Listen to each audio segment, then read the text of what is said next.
بسم الله الرحمن الرحيم. maanta taariikhdu ay ku beegan tahay 8 Agosto sanada 2022 wuxuu madaxweyne Cabdicasiis Xasan Maxamed Lafdigaren oo ah madaxweynaha dowlad goboleedka Koonfur Galbeed Soomaaliya uu sameeyay isku shaandhayn iyo xilka qaadis xubnaha golaha wasiirada dowlad goboleedka Koonfur Galbeed.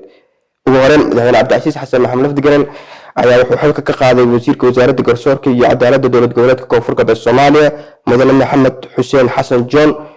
sidoo kale waxaa xilka qaadis lagu sameeyay wasiirka wasaaradda warfaafinta iyo wacyigelinta bulshada dowlad goboleedka Koonfur Galbeed Soomaaliya mudane Ilyas Saciid Cali Qalinle.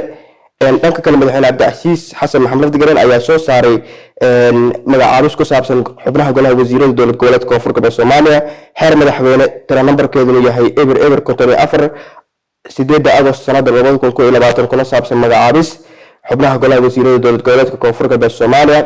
madaxweynaha dowlad goboleedka Koonfur Galbeed Soomaaliya mudane Cabdicasiis Xasan Maxamed Lafdigaren markuu arkay dastuurka dowlad goboleedka Koonfur Galbeed Soomaaliya qodobkiisa 48 farqadiisa labaad qodobka 54 farqadiisa koowaad markuu arkay baahida loo qabo dardargelinta howlaha ahmiyadda golaha wasiirada dowlad goboleedka Koonfur Galbeed Soomaaliya markuu tixgeliyay aqoonta iyo aragnimada mudanayaasha jagada soo socota loo magacaabayo wuxuu soo saaray xeerkan laga bilaabo maanta oo taariikhdu ay ku beegan tahay 8 Agosto 2022 wuxuu madaxweyne Cabdicasiis Xasan Maxamed Lafdigaren xubnahan cusub u magacaabay golaha wasiirada dowlad goboleedka Koonfur Galbeed Soomaaliya.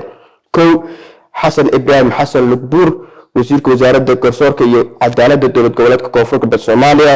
Ilyas Cali Nuur wasiirka wasaaradda warfaafinta iyo wacyigelinta bulshada dowlad goboleedka Koonfur Galbeed Soomaaliya.